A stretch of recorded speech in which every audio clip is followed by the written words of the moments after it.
దాడిలో తీవ్రంగా గాయపడిన వరంగల్ విద్యార్థిని తోపుచర్ల రవళి చికిత్స పొందుతూ మృతి చెందింది. సికింద్రాబాద్ యశోద ఆసుపత్రిలో చికిత్స పొందుతున్న ఆమె ఆరోగ్య పరిస్థితి మరింత విషమించడంతో ప్రాణాలు విడిచింది.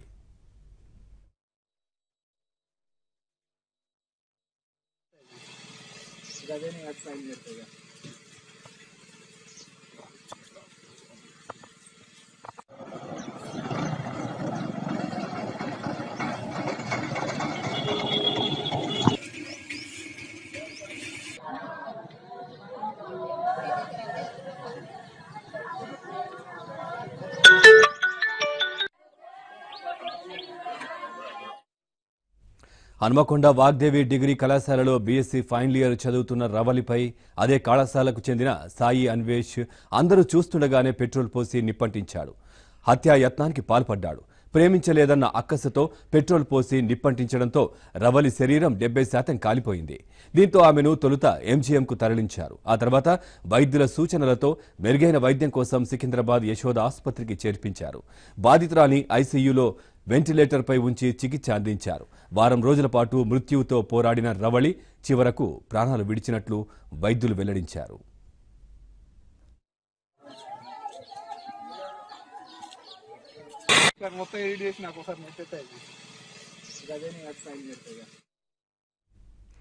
రవళిని బతికించాలని వైద్యులు చేసిన ప్రయత్నాలు ఫలించకపోవడంతో ఆ కుటుంబంలో విషాద ఛాయలు అలుముకున్నాయి. ఆమె తండ్రి కన్నీరు మున్నీరుగా విలపించడం అందరినీ కలిచివేసింది. తన కూతురుకు జరిగిన అన్యాయం మరే అమ్మాయికి జరగకూడదని, నిందితుణ్ణి కఠినంగా శిక్షించాలని రవళి తండ్రి పోలీసులను వేడుకున్నారు.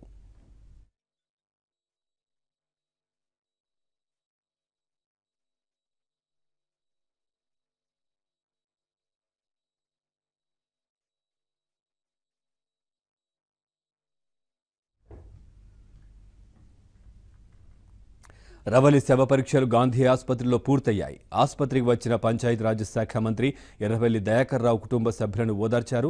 రవళి ఆరోగ్యం మొదటి నుంచి విషమంగానే ఉందని మంత్రి తెలిపారు. ప్రభుత్వమే అన్ని రకాల వైద్య ఖర్చులు భరించిందన్నారు. రవళి కుటుంబాన్ని అన్ని విధాలుగా ఆదుకుంటామని హామీ ఇచ్చారు.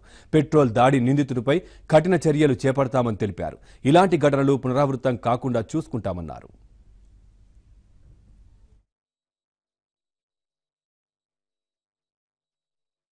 చాలా బాధాకరమైన సంఘటన. రవళి మీద దాడిని, పెట్రోల్ చేసిన దాడిని వదిలిపెట్టేది లేదు. మన ముఖ్యమంత్రి కేసీఆర్ గారు కూడా చాలా సీరియస్గా ఉన్నారు. ఎప్పటికప్పుడు పర్సు చేసి ఏం జరుగుతున్నది, ఎట్లా జరుగుతున్నది, ఆరోగ్య పరిస్థితిని కూడా ఎప్పటికప్పుడు హాస్పిటల్కి ఫోన్ చేసి తెలుసుకోవటం కూడా జరుగుతున్నది. మొదటి నుంచి కూడా సీరియసే, కానీ కొద్దిగా ఆశ ఉండే. అది కూడా ఫ్రీ ట్రీట్మెంట్ కూడా మొత్తం కూడా ప్రభుత్వం భరించినట్టు ముఖ్యమంత్రి గారు కూడా ఆదేశాలు ఇవ్వడం జరిగింది. రవళిని ఎవరైతే పెట్రోల్ దాడి చేశారో వదిలిపెట్టేది లేదు. చట్టరీత్యా అన్ని తీరుల చర్యలు తీసుకుంటాం. ఇటువంటి సంఘటనలు కూడా మళ్ళీ జరగకుండా కట్టుదిట్టం చేయాలనేదే ముఖ్యమంత్రి గారు ఆదేశించడం జరిగింది. కుటుంబ సభ్యులకు మృతదేహాన్ని ఆసుపత్రి సిబ్బంది అప్పగించడంతో వరంగల్ జిల్లా రామచంద్రాపురానికి తరలించారు. కేసు దర్యాప్తు కోసం గాంధీ ఆసుపత్రికి వరంగల్ పోలీసులు వచ్చి విచారణ చేపట్టారు. రవళి చావుకు కారణమైన అన్వేష్పై కఠిన చర్యలు తీసుకోవాలని గ్రామస్తులు డిమాండ్ చేశారు. ఉదయం నుంచి పోలీసుల పహారాతో రామచంద్రాపురంలో ఉద్రిక్త వాతావరణం నెలకొంది.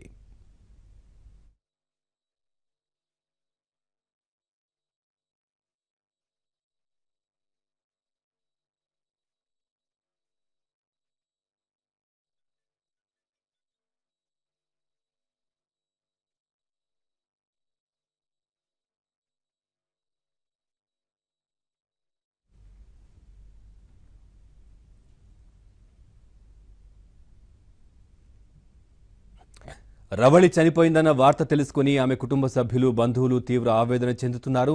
నిందితుణ్ణి కఠినంగా శిక్షించాలని డిమాండ్ చేస్తున్నారు. మరింత సమాచారం మా కరెస్పాండెంట్ రంగనాథ్ అడిగి తెలుసుకుందాం. రంగనాథ్, చెప్పండి, రవళి అంత్యక్రియలు ఎప్పుడు జరగనున్నాయి? వాళ్ళ కుటుంబ సభ్యులు ఏమంటున్నారు?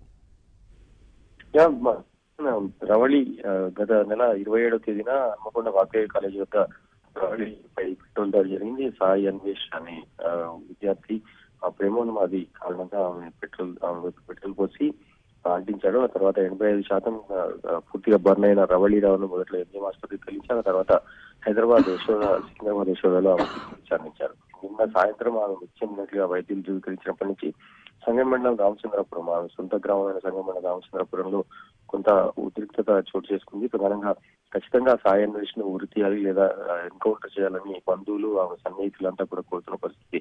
మొదట్లో ప్రేమ వ్యవహారం అని కొన్ని ఫోటోలు లీక్ అయిన తర్వాత కూడా రవళీరావుకు సంబంధించి కొంత పోలీసులు దర్యాప్తు చేపట్టారు. అన్వేష్ కి రవళీరావుకు మధ్య ఎటువంటి వ్యవహారం ఉండేది, అసలు ఏం జరిగిందనే విషయం పోలీసులు దర్యాప్తు చేపట్టిన నేపథ్యంలో బంధువులు సన్నిహితులంతా కూడా మొదటి నుంచి రవళి ఎంబడి అన్వేష్ పడుతూ ఉండేవాడు. నెల రోజుల క్రితం అతన్ని కొంత బెదిరించి అతను అసలు రవళితో మాట్లాడొద్దని చెప్పినప్పటికీ ఆమెపై కక్ష పెంచుకునే విధంగా ఇటువంటి ఘటనకు పాల్పడ్డాడు. ఖచ్చితంగా అన్వేషణ ఎన్కౌంటర్ చేయాలని వాళ్ళంతా కూడా డిమాండ్ చేస్తున్న పరిస్థితి. ఈ క్రమంలో ఆ అన్వేష్ కి సంబంధించి వదనపేట మండలం చెన్నారం క్రమంలో కూడా ఆయన ఇంటి వద్ద కొంత ఉద్రిక్త పరిస్థితులు నెలకొన్నాయి.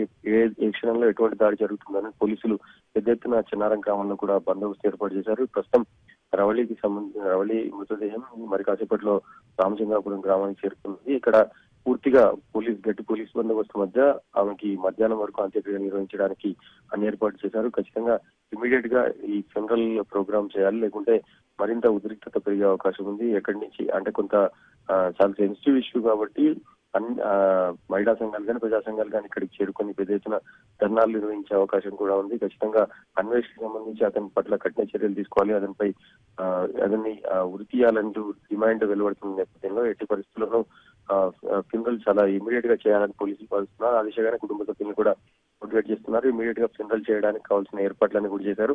ప్రస్తుతం చిన్నారం గ్రామం, ఆ తర్వాత రామచంద్రపురం ఈ రెండు చోట్ల కూడా కొంత నివురుగప్పిన నిప్పులా ఉంది. అంటే ఒక సిచ్యువేషన్ అంతా కూడా నివురుగప్పిన నిప్పులా ఉంది.